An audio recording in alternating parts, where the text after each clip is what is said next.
graça e paz. É sempre bom estar aqui com os irmãos.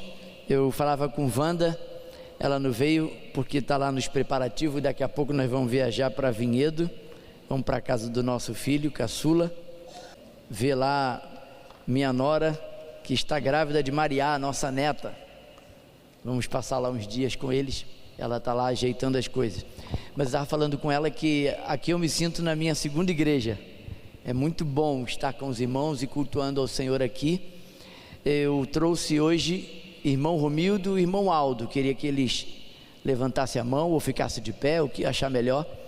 Irmão Romildo e irmão Aldo, junto comigo e pastor Marcos Fernandes, sexta-feira que vem, se Deus permitir, estamos indo de viagem para o Vale de Jequitinhonha, uma viagem missionária, onde vamos visitar 3 cidades ali, ajudando e fortalecendo aquelas igrejas ali no Vale de Jequitinhonha. Eu estou muito feliz de poder estar indo nessa viagem. Ore por nós, será um desafio para nós, e para mim é a primeira vez que eu estarei no Vale. Eu sempre tive vontade de conhecer o Vale de Jequitinhonha. O irmão Romildo já conhece, pastor Marcos Fernandes, que vai com a gente, também conhece, mas eu vou ser o marinheiro de primeira viagem. Estou com uma expectativa muito boa de que esse tempo ali, uma semana ali, será uma bênção. Ore por nós. Eu trago o abraço da Igreja Batista Fonte de Água Viva, a igreja onde nós congregamos, e estamos felizes por esse momento. Nos deram um tema, e esse tema é sempre importante. Eu comecei um canal no YouTube, Wanderley Andrade, Palavras de Esperança. Se você puder, entra lá e dá uma olhadinha, dá uma espiadinha. Eu gostei do tema esperança, porque é um tema que pulsa bem forte no meu coração, e eu quero compartilhar algumas coisas que Deus tem colocado no meu coração sobre esperança. E eu parabenizo a igreja pelo tema esperança. Eu penso que Deus direcionou vocês para esse tema. É encorajador, é para fortalecer, e eu creio que Deus certamente fará isso, está fazendo isso ao longo desse mês com os irmãos. E eu quero ser usado por Deus para contribuir de alguma forma também com essa finalidade, dentro desse tema. Se eu fosse dar um tema para a minha mensagem hoje, eu diria que o tema é: tenha sempre esperança. Eu queria que você repetisse comigo: tenha sempre esperança. Tem alguém aqui? Fala para o seu irmão aí do lado, aí, olhando no branco do olho dele. Fala para ele: tenha sempre esperança. O texto básico que eu quero usar para iniciarmos nossa reflexão de hoje está lá no Salmo 62, versículo 5. Eu sei que o pessoal da mídia aí é rápido no gatilho, né? Eu vou usar uma versão talvez diferente de vocês. Salmo 62, 5. A versão que eu vou usar diz assim: Deus é minha esperança, confio nele e a minha alma fica tranquila. Eu gosto muito dessa versão. Durante muito tempo foi meu descanso de tela no meu computador. Deus é minha esperança, confio nele e a minha alma fica tranquila. Só de falar esse texto eu já sinto a minha alma se aquietar. E eu gostaria que você repetisse comigo. Eu não sei qual é a tradução que está aqui, somente em Deus, tá bom, mas eu queria que você falasse na minha versão. Deus é minha esperança, confio nele e minha alma fica tranquila. Salmo de Davi, alguém que conheceu de maneira muito profunda a esperança. Eu fui buscar no dicionário uma definição da palavra esperança e eu achei algo interessante. Eu quero ler para você. Esperança é um substantivo feminino que indica o ato de esperar alguma coisa. Pode ser também um sinônimo de confiança. E aí algumas traduções vão traduzir esperança como confiança, e está tudo bem, porque esperança gera confiança. Quem espera, espera porque confia. Então confiança, esperança, elas andam de mãos dadas. Talvez poderíamos dizer que elas são irmãs gêmeas. Quando eu examino a palavra, olho para os textos bíblicos, e existem muitos textos, os irmãos estão agora pensando e vão lembrar de vários textos bíblicos que a palavra esperança aparece.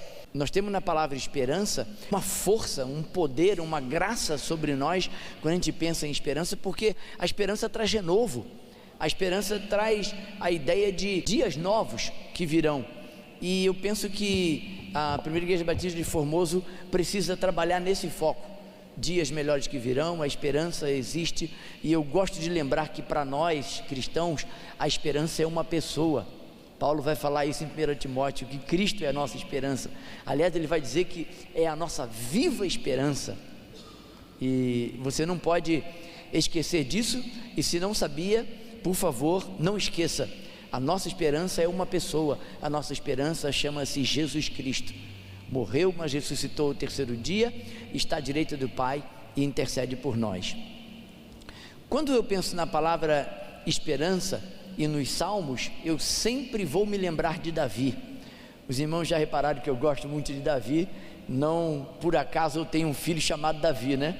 E pai faz umas coisas, né? O Marcos ali, seu xará, botou o nome até bonito, Felipe, não é isso? O nome do bebê? Felipe? Então, Marcos, deixa eu te contar uma história rapidinho. Wanda, grávida do Davi, até o 7º mês era Felipe, e ela teve um sonho, e aí o sonho mudou o nome para Vanderlei Davi. E tem dias que o Davi chega em algum lugar, e quando ele mostra a identidade, as pessoas que conhecem ele há muito tempo falam assim: ué, teu nome é Vanderlei ou é Davi? Não, eu sou Vanderlei Davi. Meus pais fizeram essa proeza de colocar esse nome em mim, né? Vanderlei Davi, é o único que eu conheço que é Vanderlei Davi, mas até o 7º mês era Felipe. E Davi ficou Davi, porque Vanderlei sou eu, ele é o Davi, né? É o nosso Davizão. Tem nos ajudado bastante na edição dos vídeos, ele e o Jonatas têm sido minha equipe para ajudar lá nos vídeos que a gente está subindo lá no YouTube. Quando a gente olha para Davi, Davi foi alguém que viveu momentos de solidão, aflição, às vezes até desespero. Davi, muitas das vezes nos Salmos, prega para ele mesmo: minha alma, espera em Deus, somente em Deus, eu ainda o louvarei. Tipo, aquieta-te. Muitas das vezes Davi prega para ele mesmo, e eu quero incentivar você, encorajar você a fazer isso. Quando as circunstâncias não tiverem de acordo com aquilo que você planejou, pensava ou esperava, lembre-se, são circunstâncias, elas vão mudar, é uma questão de tempo, elas vão mudar. Davi entendeu isso, passando pelo vale da sombra da morte. Quando ele escreve o Salmo 23, ele é um salmo encharcado de esperança. Eu vejo muita esperança no coração de Davi, quando ele faz as suas declarações em diversos salmos. Especificamente olhando para o Salmo 23, que vocês também vão perceber que eu sempre falo do Salmo 23, eu gosto muito do Salmo 23, eu tive o privilégio de trabalhar ele no seminário, e eu gosto do primeiro versículo, da maneira transliterada, vocês já devem ter decorado: Deus é minha esperança, Yahvé é meu pastor, isso me basta. É isso que literalmente está escrito ali: o Senhor é meu pastor, nada me faltará. Eu acho fraco isso, essa versão, porque transliterando, Davi está dizendo: Yahvé é meu pastor, ponto e vírgula, isso me basta. Davi está dizendo: se eu tenho o Senhor, eu tenho tudo. Se eu tenho o Senhor, eu tenho a rocha inabalável. Alguns anos atrás, a nossa convenção colocou como tema do ano Cristo, a rocha dos séculos. Eu tentei lembrar o ano que foi, mas não lembrei. E eu gostei desse tema, porque Cristo é a nossa rocha. É nele que temos que estar firmado, é ele que é a nossa viva esperança, é nele que nós podemos e devemos confiar. Quando eu penso em esperança, e aí nós vamos para um outro texto, eu quero ir com os irmãos para Romanos capítulo 5, e eu quero ler com vocês versículo 2, versículo 4 e versículo 5. Romanos capítulo 5. Tem algo muito interessante que eu vou comentar daqui a pouco. Paulo escrevendo as suas cartas, Paulo escreveu 13 cartas, a gente não confirma, mas alguns acham que ele escreveu Hebreus também, eu não confirmo, mas fico na dúvida também. Mas as 13 cartas que ele escreveu, em 11 cartas, Paulo fala de esperança.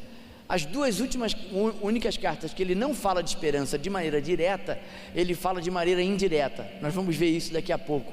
Então Paulo era o apóstolo da esperança, porque ele andou com Jesus, ele teve o privilégio de ouvir o evangelho do próprio Cristo, aquele encontro foi um encontro que foi um divisor de águas para apóstolo Paulo, quando ele se converte. Saulo, Saulo, por que me persegues? E ali a vida de Paulo mudou. Então ele recebeu o evangelho do próprio Cristo. Ele vai falar isso lá em Gálatas, que ele não recebeu de ninguém o evangelho, que foi revelação de Cristo para ele. Então Paulo, eu gosto de pensar em Paulo como o apóstolo da esperança. Você vai observar isso porque, se não todas as cartas, pelo menos eu posso afirmar todas as cartas, porque indiretamente ele vai falar de esperança também em Timóteo e Filemon. São as duas cartas que não aparece assim diretamente a palavra, mas nós vamos ver o texto, dá para encaixar ali esperança também. Em Romanos 5, versículo 2, Paulo diz assim: por intermédio de quem obtivemos igualmente acesso pela fé a esta graça, na qual estamos firmes e gloriemo-nos na esperança da glória de Deus. No versículo 4, ele diz, seria bom ler o 3 também, né? Para dar um sentido mais completo. E não somente isto, mas também nos gloriemos nas próprias tribulações, sabendo que a tribulação produz perseverança, e a perseverança, experiência. A King James traduz experiência como caráter aprovado, e a palavra lá dá mais sentido para caráter aprovado. Mas o caráter aprovado produz a experiência, a esperança. Na minha tradução revista e atualizada, perseverança produz experiência, experiência a esperança, e que pode ser tranquilamente traduzido como confiança. A King James vai traduzir esperança aqui como confiança. E aí Paulo vai afirmar algo muito bonito aqui no versículo 5. Ora, a esperança não confunde, porque o amor de Deus é derramado em nossos corações pelo Espírito Santo que nos foi outorgado. Então, queridos, nós já sabemos que Cristo é a esperança é uma pessoa, mas nós também estamos vendo aqui que a esperança brota e reside no nosso coração porque o Espírito Santo habita em nós.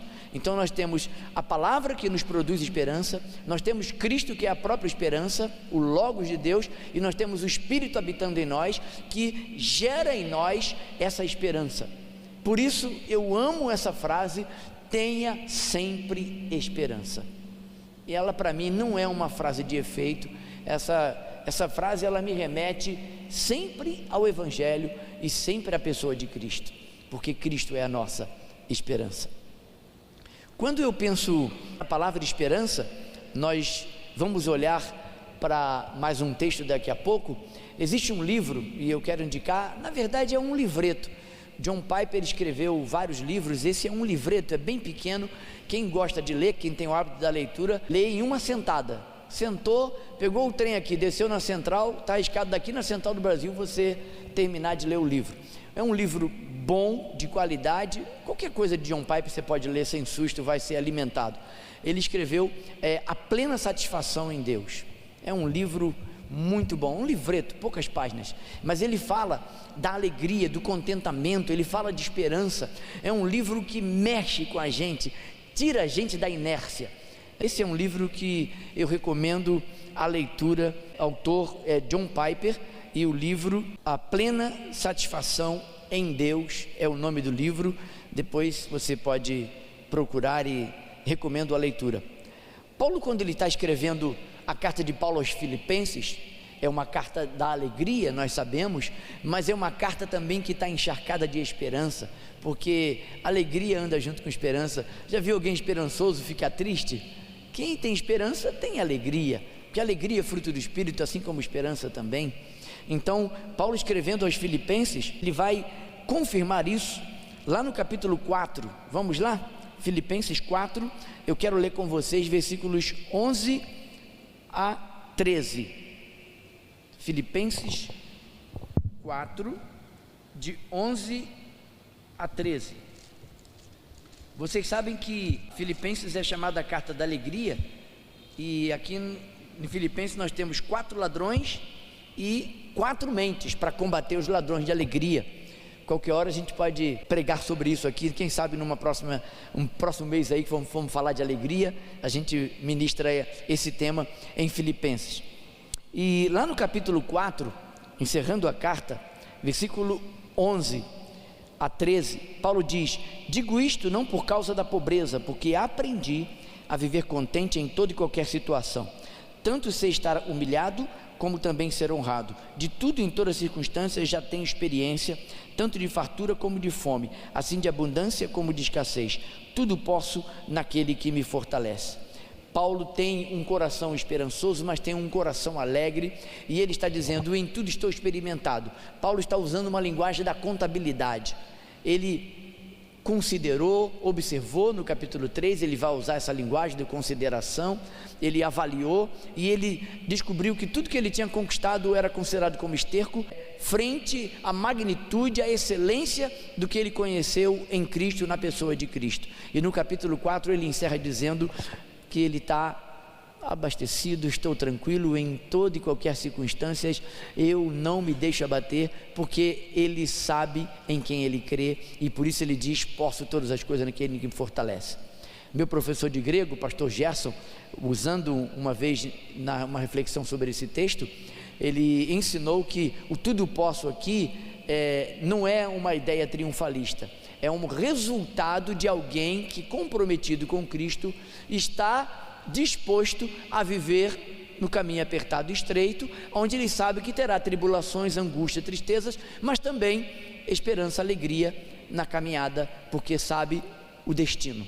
Então tudo posso, a ideia aqui é tudo suporto escassez, suporto privações, tudo suporto naquele que me fortalece. Então não é ele, mas sim na força e no poder de Cristo e da sua palavra.